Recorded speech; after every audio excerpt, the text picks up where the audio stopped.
이곳에 생명샘 솟아나 눈물 보자 지나갈 때에 모자나 열매 맺히고 모자나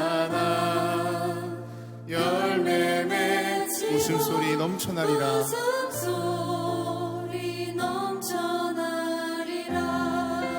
이곳에 생명샘 솟아나 이곳에 생명샘 솟아나 눈물 골짝 지나갈 때에 골짝 지나갈 때에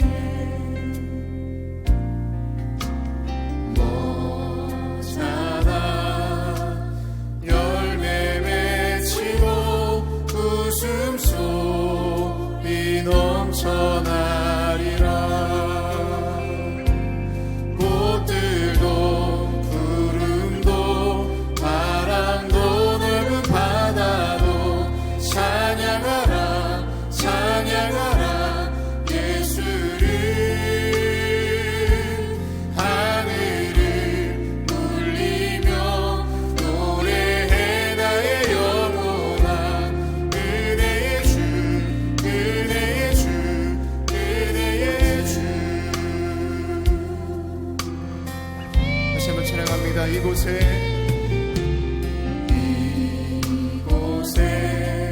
생명샘 솟아나 눈물 보자 지나갈 때에 모자나 열매 맺히고 웃음소리 넘쳐나리라. 그날에 하늘이 열리고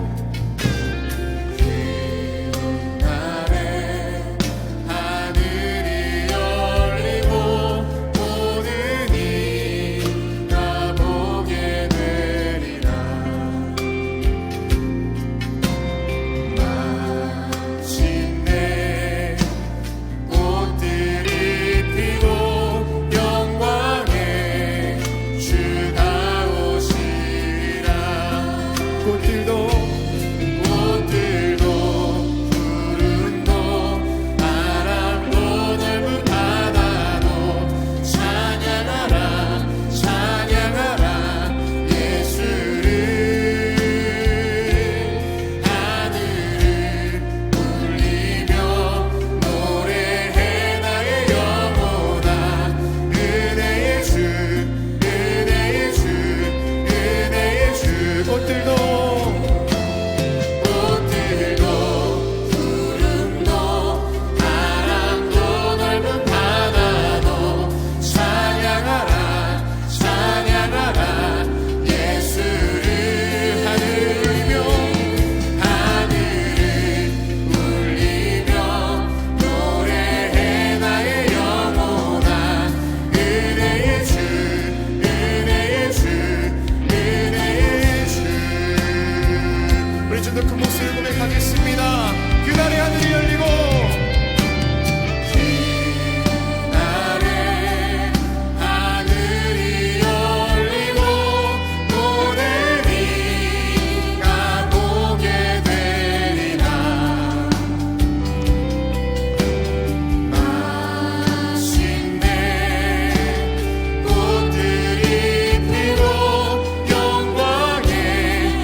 우리 소망의 주님, 구원의 주님께 박수 한번 돌리겠습니다.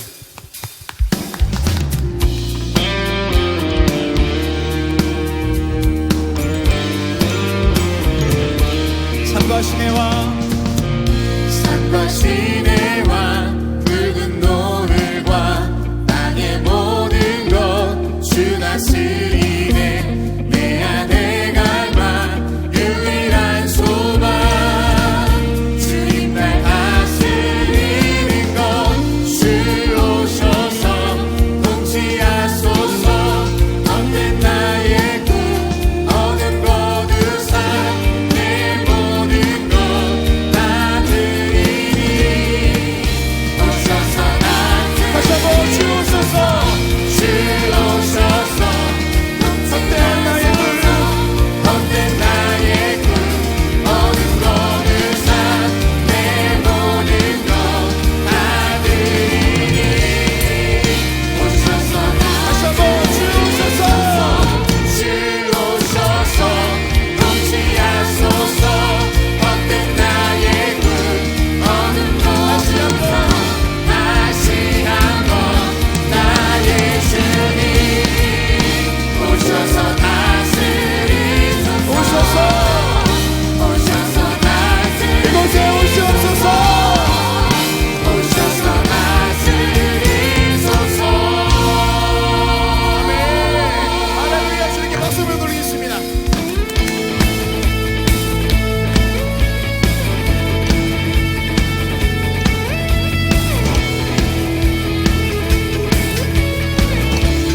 온 세상 창조주, 온 세상 창조주 온 세상 구원자 모든 것 이기신 능력의 다시 한번 온 세상 창조주, 온 세상 창조주 온 세상 구원자 모든 것 이기신 능력의 모든 만물 모든 만물 주 찬양해. 모든 민족 주께 경배해. 모두 승리하리. 열방 어깨들이 하나님께서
우리 예수님께서는 이미 승리하신 줄로 믿습니다. 이것이 우리의 승리를 넘어서서 모든 열방 가운데 그 소식이 증거되는 그날, 우리가 함께 꿈꾸며 함께 예배로 나아갑시다. 할렐루야.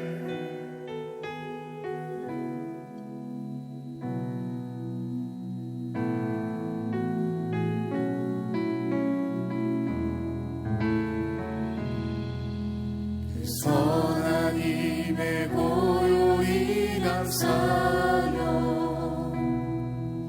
그 놀라운 평화를 누리며 나 그대들과 함께 걸어가네.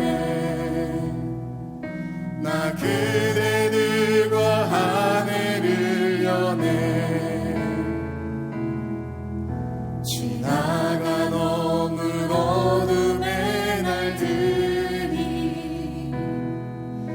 무겁게 내 영혼 짓눌러도 오 주여 우릴 외면치 마시고 약속의 구원을 이루소서. 그 선한 힘이 우릴 감싸시니 믿음으로 일어날 기대하네. 주 언제나 우리와 함께 계셔. 하루 또 하루가 늘 새로워. 주께서 밝히신 작은 촛불이 어둠을 헤치고 타오르네. 그 빛에 우리 모두 하나 되어 온누리에 비추게 하소서. 이 고요함이 깊이 번져갈 때 저 가슴 벅찬 노래 들리네. 다시 하나가 되게 이끄소서. 당신의 빛이 빛나는 이 밤. 그 선한 힘이 그 선한 힘이 우릴 감싸시니 믿음으로 일어날 일 기대하네. 주 언제나 우리와 함께 계셔. 하루 또 하루가 늘 새로워. 이 고요함이 고요함이 깊이 번져갈 때 저 가슴 벅찬 노래 들리네. 다시 하나가 되게 이끄소서. 다시 하나가 되게 이끄소. 하나님께서 선한 능력을 우리 가운데 함께하여 주셔서 그 빛을 보게 될 줄로 믿습니다. 그 선한 힘이 우리의 감싸시니 그 선한 힘이 우릴 감싸시니 믿음으로 일어날 일 기대하네. 주 언제나 우리와 함께 계셔. 하루 또한 다시 한번 고백하며 나아가겠습니다. 그 선한 힘이 우리의 감싸시니 할렐루야. 그 선한 힘이 우릴 감싸시니 믿음으로 여러분, 요즘 얼마나 힘이 듭니까? 참 힘들지요. 들려오는 소문이, 이야기들은 우리에게 기쁨과 희망을 주기보다는 절망과 좌절, 어두움을 가져다 줍니다. 한 번도 가보지 못한 길들을 걸어가고 있습니다. 이 어려움과 이 실망과 이 절망과 좌절 가운데 우리 믿음의 사람은 어떤 모습으로 이 절망과 좌절의 어두움을 이겨나갈 수 있을까요? 오늘 본문의 말씀은 그런 의미에서 우리에게 신앙의 교훈과 더불어 영적인 도전을 가져다 줍니다. 오늘 본문의 말씀을 통해서 함께 말씀을 나누며 은혜 받기를 원합니다. 첫 번째는 뭐냐? 하나님을 깊게 묵상하는 겁니다. 오늘 본문의 말씀을 가만히 보면 아무런 이유 없이 귀신 들린 여인의 귀신을 내쫓아 주었다는 이유 하나 때문에 이 바울과 실라는 옥에 갇히게 됩니다. 그 고통 가운데 바울과 실라는 하나님을 깊게 묵상합니다. 복음을 전한다는 이유 하나 때문에 고난과 아픔의 시간을 보내고 있지만 그 고난과 고통의 아픔 가운데 머물러 있는 것이 아니라 하나님을 깊이 묵상하는 겁니다. 바울의 삶을 가만히 보면 그의 성경의 말씀이나 그의 삶 속에 나타나는 것을 가만히 보면 하나님의 말씀을 묵상할 때마다, 하나님을 묵상할 때마다 그는 자신의 삶의 원리를 발견하게 됩니다. 그를 통해서 승리하는 것을 보게 됩니다. 어느 날 아무런 이유 없이 하나님 나라의 복음을 전했다는 이유 때문에 매를 맞고 저 어두운 감옥에 갇힌 이 바울, 하나님을 깊게 묵상하면서 그가 받은 삶의 원리는 무엇이었을까요? 그 하나가 뭐냐면 다른 것이 아니라 우리 하나님은 합력하여 선을 이루신다는 겁니다. 로마서 8장 28절의 말씀을 보면 하나님을 사랑하는 자 곧 그 뜻대로 부르심을 입은 자들에게는 모든 것이 합력하여 선을 이루라고 하는 말씀처럼 고난과 시련 속에서도 우리 하나님은 합력하여 선을 이루시는 하나님이시라는 겁니다. 여러분 그 얘기가 뭘까요? 바울이 원래는 저 소아시아에 하나님의 나라의 복음을 전하려고 하려고 했습니다. 준비 다 했어요. 후원자도 모았습니다. 돕겠다는 사람도 있었습니다. 다 계획하고 이제 떠날 일만 남았는데 얼마 떠나기 전에 성령께서 바울에게 나타나셔서 막으시는 겁니다. 가지 말아라. 그리고 환상 가운데 저 마게도냐 사람들이 자기를 향하여 손짓하는 모습을 보여줍니다.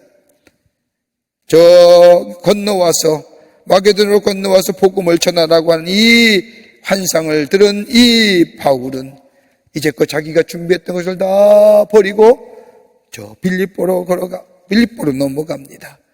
그리고 처음으로 복음을 전했던 이 빌립보에서 일어난 사건이 오늘 본문의 말씀입니다. 하나님의 인도하심을 따라 여기까지 온 이 바울, 그러기에 사도행전 16장 10절의 말씀을 보면 자신이 여기까지 오게 된 것 이유를 이렇게 고백합니다. 바울이 그 환상을 보았을 때 우리가 곧 마게도냐로 떠나기를 힘쓰니 이는 하나님이 저 사람들에게 복음을 전하라고 우리를 부르신 줄로 인정함이로라.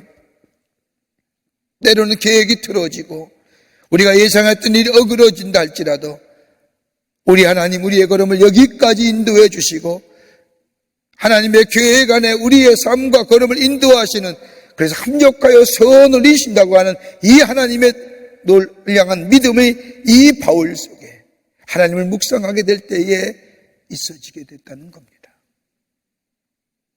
여러분 어려울 때 무슨 생각하세요? 힘들고 어려울 때 무슨 생각하겠어요? 하나님을 깊게 묵상하면 하나님이 우리의 걸음과 우리의 삶을 인도해 주신다는 것. 우리 하나님은 합력하여 소원을 이루신다는 하나님. 그 은혜가 우리 가운데 있어지게 됩니다. 또 하나 있지요. 바울의 삶의 궤적을 따라다 보면 바울은 삶의 어려움과 고통이 있을 때마다 하나님을 깊게 묵상하는 가운데 또 하나의 사건이 바울에게 드러나게 됩니다. 다름이 아니라 담에색 도상에서 예수님을 만난 사건입니다. 예수 믿는 사람들을 잡기 위하여 담에색으로 내려가다가 담에색에서 다다랐을 때에 예수님을 길에서 만나십니다. 부활하신 주님이 나타나시어 어찌하여 내가 나를 핍박하느냐 라고 이야기할 때 바울이 그 자리에서 넘어져 하나님의 붙들림 받은 사람, 그래서 하나님이 나라의 복음을 전하는 사도가 됩니다. 하나님을 대적하고 예수 그리스도의 복음을 회방했던 자가 저 담에색에서 예수를 만남으로 그의 생애가 변화되고 거듭난 사람들 뿐만 아니라 하나님 나라의 복음을 전했던, 그것으로 끝나는 것이 아니라 예수 그리스도의 복음, 하나님 나라의 복음을 전했다는 이유 때문에 옥에 갇히고, 아니 더 나아가 내가 순교자가 된다는 거예요. 이 놀라운 은혜가, 이 영광된 은혜가 웬 은혜인지 모르는 거예요. 순교자의 삶은 하나님의 특별한 은혜가 있어야만이 된다고 하는 사실을 알았던 바울. 그러게 바울은 하나님 나라의 복음을 전하다가 이렇게 매를 맞고 감옥에 갇혀서 생각해보니 너무너무 귀한 겁니다. 주의 복음에, 주의 나라의 복음을 전할 뿐만 아니라 사명자에 살다가 하나님 나라의 복음을 위하여 죽을 수 있다고 하는 그 은혜, 구원해 주시고 하나님이 사용해 주셨다고 하는 그 놀라운 은혜가 하나님을 깊게 묵상할 때 바울에게 뭐예요? 은혜로 다가오는 거예요. 그러기에 오늘 그 곡 중에서 찬송하며 기도할 수 있다. 또 하나 있죠. 바울의 삶의 궤적을 따라가다 보면 바울은 하나님을 깊게 묵상할 때마다 또 하나의 사건이 바울의 마음을 찾아오게 됩니다. 스데반의 사건이죠. 예수 믿는다는 이유 하나 때문에 스데반을 돌로 쳐 죽일 때에 바울은 돌 던지는 사람들의 옷을 들고 저 매운 불치감치서 바울의 스데반의 죽는 모습을, 돌에 맞아 죽는 모습을 봅니다. 그때 보았던 스데반의 얼굴 평생 잊혀지지가 않습니다. 얼굴에 광채가 나고 천사같이 빛났던 스데반의 얼굴의 모습, 이해가 되지 않았습니다. 삶을 살면서 왜 저가 돌에 맞으면서도 저 얼굴에 빛이 났을까? 저 얼굴에 어떻게 저렇게 천사 같은 얼굴이 되었을까? 도무지 이해되지 않았는데 자기가 지금 스데반 같은 똑같은 환경에 처해졌을 때에 비로소 아하, 이해나는 거예요. 아, 스데반이 하나님을 깊게 묵상할 뿐만 아니라 영원한 하나님의 나라에, 그 영생의 나라, 하나님의 나라에 대하여 소망하고 있을 때 그의 얼굴이 빛났구나.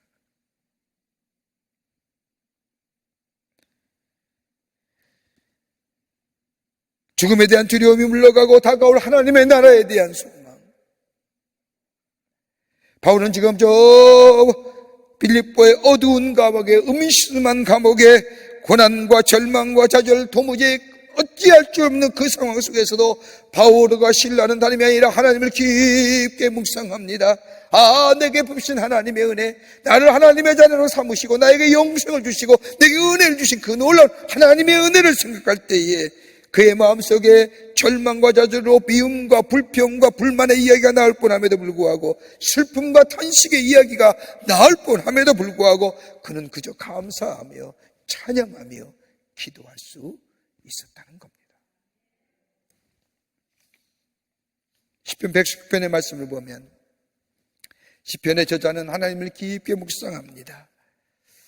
무려 긴 말씀 속에 이 시편의 저자가 하나님을 깊게 묵상할 때에 119편 49절의 말씀을 보면 소망을 갖게 해주셨고, 하나님을 깊게 묵상할 때 50절의 말씀을 보면 고난 가운데 위로가 되게 해주셨고, 하나님을 깊게 묵상할 때에 고난 가운데서도 멸망당하지 않을 뿐만 아니라 하나님이 나에게 즐거움을 주신다고 하는, 주님을 묵상하게 됩니다. 여러분, 힘이 들고 어려울 땐 뭘 생각하십니까? 주님 묵상하세요. 주님 생각하세요. 그러면 주님이 내게 베푸신 은혜가 생각날 겁니다.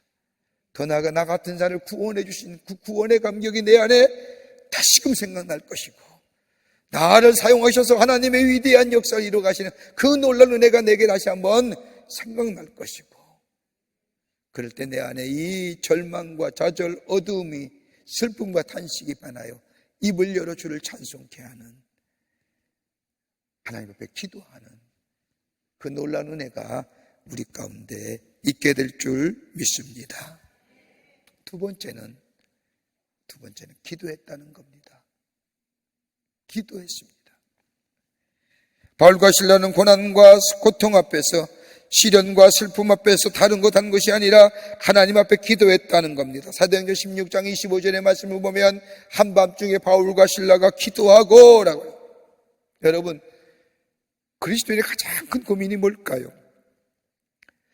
내가 당하는 고난과 내가 당하는 어려움들, 하나님의 뜻과 하나님의 섭리를 알기만 하면 그 고난과 그 어려움 얼마든지 견뎌낼 수 있는데 그 뜻과 그 하나님의 계획하신 것을 알 수 없다는 거예요.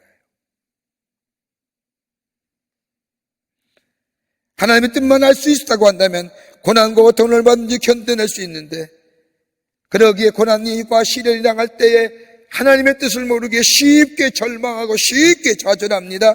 이 실망과 좌절은 사단의 유혹에 넘어가게 할 뿐만 아니라 우리가의 신앙의 길에서 우리를 떠나게 합니다. 근데 우리 주님이 그럴 때마다 우리에게 하신 말씀이 있습니다. 뭐라고 할까요? 기도하라는 거예요. 기도하라는 거예요.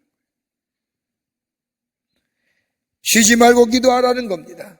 내 안에 거하여 누구든지 내 이름으로 구하는 건 내가 그대로 주라고 하는 말씀처럼 기도하라는 겁니다. 여러분, 가장 곤고하고 가장 어려운 순간에 기도할 수 있다고 하는 것은 다름이 아니라 하나님 앞에 순종하는 삶입니다.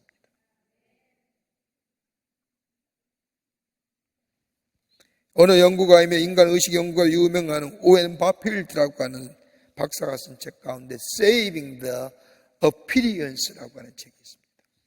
그 책에 보면 인간의 지식, 인간의 생각의 구조를 세 가지로 나눕니다. 하나는 뭐냐? 형상화하는 단계, 다름이 아니라 인식에 있어 가장 기본적인 단계, 단순한 이해 얘기하는 겁니다. 자, 가만히 보세요. 드러난 현상의 사물을 그대로 이해하는 겁니다. 보라색입니다. 보라색이라고 이해하는 겁니다. 까마면 까맣다, 하얗면 핫다, 크면 크다, 적으면 적다, 형상화의 단계를 그대로 이해하는 겁니다. 두 번째 단계는 관찰로서 외적인 표상에 대하여, 관찰함으로 외적인 표상에 대하여 생각하고 논리하고 분석하며 이해하는 단계입니다.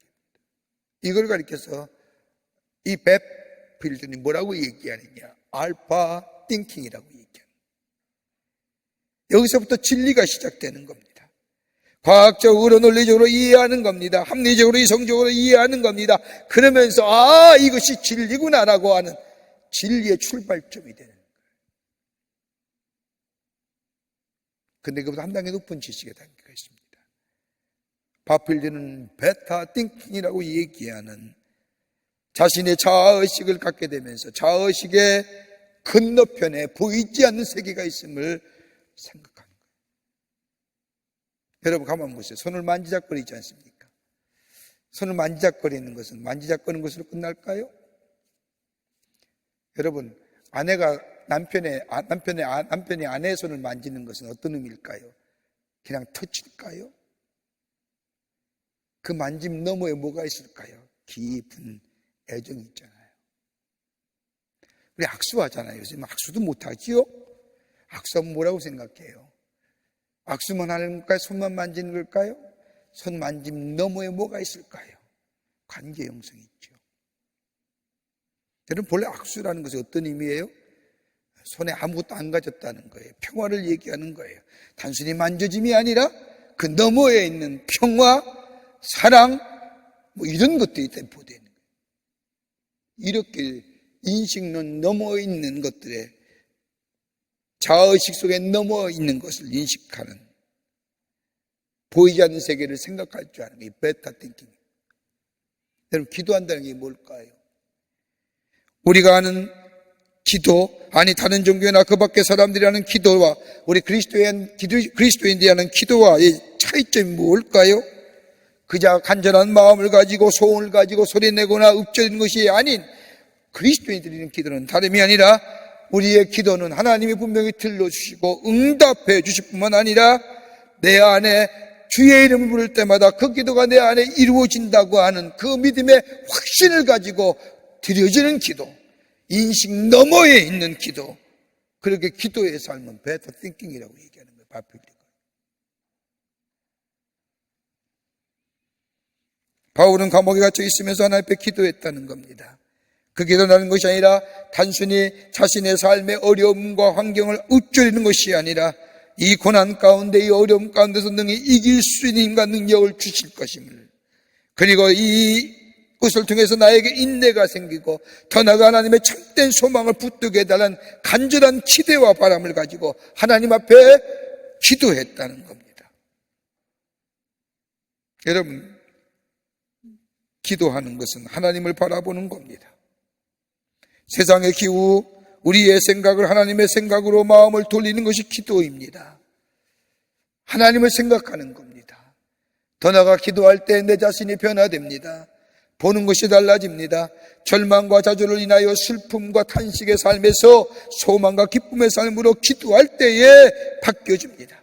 여러분, 생각이 달라지고 마음이 달라지니 우리의 삶의 태도가 달라지고 삶의 태도가 달라지니 미래가 달라지는 것처럼 기도는 우리를 새롭게 변화시켜줍니다. 마틴 루터가 종교개혁을 일으킨 후에 거대한 종교 집단 캐톨릭에 대항했던 이유로 종교 재판을 받습니다. 브롬스웨이라고 하는 곳에 끌려가서 수십 명의 재판관 앞에 이 루터가 떡하니 있습니다. 들어가자마자 루터는 그 재판관을 본 게 아닙니다. 이 브롬스웨이의 재판관은 마지막 루터의 삶과 생과 사를 결정짓는 중요한 곳입니다. 그런데 이 루터는 저 브롬스웨이의 재판관들을 바라본 것이 아니라 그는 하늘을 쳐다보면서 외쳤던 유명한 단어가 있습니다. 이야기가. 하나님, 내가 여기 서 있습니다. Oh God, here I stand. 하나님을 바라보고. 여러분, 어려울 때 무엇 바라봐야 됩니까? 어둠의 그림자가 음심하게 우리의 삶을 찾아올 때, 우리의 삶 속에 슬픔과 탄식으로 절망하고 좌절하는 우리의 삶, 이럴 때 무엇 해야 됩니까? 원인 제공을 향하여 손가락질하는 겁니까? 탄식하며 불평하는 겁니까? 그것이 아니라 하나님 앞에 기도하는 자들 때에 하나님은 구원의 역사를 일으킬 뿐만 아니라 우리 안에 새로운 길을 열어주십니다. 그리고 여기 잠언 10편 50편 15절의 말씀을 보면 환난 날에 나를 부르라 내가 너를 건지리라 내가 나를 영화롭게 하리라. 하나님 앞에 기도하는 자, 지금 우리가 기도할 때 아닙니까? 기도하는 자의 새로운 하나님의 역사가 우리 가운데 이루어지게 됩니다. 끝으로 하나님을 찬양했습니다. 하나님을 찬양했다는 겁니다. 바울과 실라는 그 음심한 어둠의 자리에서 하나님 앞에 기도했을 뿐만 아니라 오늘 성경 말씀을 보면 하나님을 찬양합니다. 사도행전 16장 25절의 말씀을 보면 한밤중에 바울과 실라가 기도하고 하나님을 찬송하며 찬송할 때에 죄수들이 듣더라. 하나님을 찬송하며라고 하는 이 쓰여진 헬라 원문을 보면 이 시제가 뭐냐면 미완료 과거 시제입니다. 이 말은 하나님이 하나님 되심을 다시 말한다면 옥문이 열릴 때까지 지속적으로 감옥에서 계속해서 찬송했다는 겁니다. 찬송한 이유가 어디 있을까요? 바울과 실라가 불렀던 찬송은 아마도 다른 것이 아니라 저 이스라엘 백성이 출애굽하여 홍해를 건넜을 때 하나님이 구원하셨던 그 구원의 놀라운 역사를 경험한 후에 불렀던 찬송의 내용과 같았을 겁니다. 하나님의 구원의 역사, 도무지 건너지 못할 그 홍해를 건너게 하신 그 하나님의 놀라운 구원의 역사를 찬양했던 이스라엘 백성처럼 바울 또한 하나님이 나를 통하여 이루고 가실 크고 놀라운 일들에 대하여 기대하는 마음으로 찬양했다는 겁니다. 북한에 오랫동안 감옥에 갇혔던 케네스 베 선교사님이 쓴 책 가운데 잊지 않았다는 책을 보면 735일 동안 북한에 갇혀 있으면서 노동교화형을 처해 있으면서 쓴 신앙 고백과 같은 귀한 간증책입니다. 그 책에 보면 이런 내용이 나옵니다. 북한의 감옥에 갇혔을 때 그런 이 선교사님은 잘 때마다 미국의 네이버실이 와서 자신을 구출해가는 꿈을 꾸었다고 합니다. 그러다가 꿈에서 깨어나면 얼마나 한없는 절망과 좌절이 찾아왔는지, 그러면서 내가 왜 이 감옥에 있어야 되는지 이렇게 생각하는 동안 무려 체중이 27kg이 빠졌답니다. 그러면서도 하나님 앞에 기도합니다. 기도할 때마다 아무리 응답이 없는 것에 대하여 의문하면서, 그럼에도 불구하고 이 선교사님은 하나님 앞에 습관적으로 기도하던 어느 날 하나님이 자신에게 이렇게 질문해 오더라는 겁니다. 너 누구냐? 이 질문에 케네스 베 선교사가 하나님, 저는 선교사입니다 라고 대답했다는 겁니다.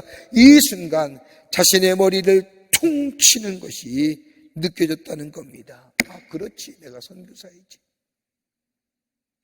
하나님께서 나를 하여금 이 북한 땅에 선교사로 보내줬지 라는 순간, 깨달아주는 순간에 자신이 북한의 선교사로 하나님 앞에 보내줬다는 사실이 느껴지는 순간에 자신의 마음의 깊은 곳에 자리 잡고 있던 불평과 원망, 고통과 탄식이 사라지고 어느덧 자신의 입술에 찬송이 터져 나오다는 겁니다. 아, 그렇지. 그때 불렀던 찬송은 다름이 아니라 내 영혼이 은총 입어 충한져진 벗고 보니 초막이나 군거리나 내 주 예수 계신 것이 그 어디나 하늘나라더라. 그러면서 그곳에서 노동교화형을 감당합니다. 그렇게 입에서 찬송이 터져 나온 지 얼마 안 돼요. 이 베네스의 이 선교사님은, 케네스 베 선교사님, 북한에서 나올 수 있었다고 합니다. 세상의 노래는 기쁠 때 부르는 겁니다. 그러나 그리스도인이 부르는 찬송은 찬송할 수 없을 때에, 노래할 수 없을 때에 하나님의 은혜에 감사하며 우리의 입을 열어 하나님의 구원의 감격에, 구원하신 것에 감격하여 입을 열어 찬송할 때에 그 찬송이 우리의 마음을 바꾸고 우리의 심령을 바꾸고 더 나아가 고통과 슬픔 속에서도 손을 들고 기도할 수 있게 만들어 줍니다. 그리고 하나님의 역사를 증거할 기회로 삼으십니다. 복음의 역사를 증거할 기회로 삼아주십니다. 여러분, 그 뒤에 말씀을 보세요. 찬양할 때 옥문이 열리고 그 감옥에 있는 죄수들이 바울과 실라가 부르는 찬송을 다 듣습니다. 캄캄한 밤 그 고통과 어둠 속에 희망의 사라진 그 밤에 들려진 이 바울과 실라의 찬송 소리가 저옥에 펼쳐지게 될 때에 죄수들이 다 듣고 복음을 받아들입니다. 옥문이 열려지고 창구가 풀려지면서 죄수들이 다 도망갈 줄 알고 간수들이 죽어야 할 때에, 우리가 여기 있다고 할 때에 등불을 가져다가, 본문엔 등불이라고 얘기하지만 등불을 가져다가 라고 비추어 보면서 죄수들이 그대로 있는 것을 본 이 간수가 얘기하지 않습니까? 내가 어떻게 하여야 구원을 얻습니까? 내가 어떻게 하여야 이 상황을 수습할 수 있을까? 내가 어떻게 해야 이 상황 속에서 살아남을 수 있을까라고 물어볼 때에 바울이 뭐라고 얘기합니까? 그 유명한 주 예수를 믿으라. 그리하면 너와 내 집이 구원을 얻으리라고 얘기합니다. 하나님의 구원의 역사를. 그리고 나와서 뭐예요? 간수의 집안이 다 세례를 받고 예수를 믿고, 저 빌립보에 나가 복음을 전하게 될 때에 자주장사 루디아가 예수 믿고 그 가족이 다 세례받게 될 때에 이 간수의 집과 저 루디아의 집과 합쳐서 교회가 태동이 되는 겁니다. 그리고 복음을 전하게 됐지요. 그리고 바울의 본교 복음 서약에 가장 앞장섰던, 바울을 도왔던 하나님의 귀한 역사에 동참하는 성도들과 교회가 된 것을 보게 됩니다. 여러분, 어둠 같은 날 보내지 않습니까? 뭐 하십니까? 불평하고 원망하십니까? 탄식하며 안타까워하십니까? 이럴 때일수록 주님을 깊게 묵상하는, 그 묵상하는 가운데 하나님의 은혜가, 나를 구원하신 은혜가, 저 하나님 나라의 소망이 내 안에 확실하게 내 안에 다가올 뿐만 아니라 기도할 때에 그 어둠을 이길 수 있는 힘과 능력이, 그리고 새로운 미래를 기대할 수 있는 소망이 우리 가운데 있고, 주를 입을 열려 찬양할 때에 바울과 실라의 옥문이 열려지는 것처럼 우리의 삶 속에 어둠은 사라지고 새로운 하나님의 주시는 은혜 안에서 새로운 날이, 새로운 역사가 우리 가운데 있어지게 될 줄 믿습니다. 이런 믿음으로 승리하시는 여러분과 저와 되시기를 주의 이름으로 축원합니다. 하나님 감사합니다. 저희를 사랑하시고 지키시고 인도해 주심에 감사합니다. 하나님의 복된 자녀로 삼으신 은혜 감사합니다.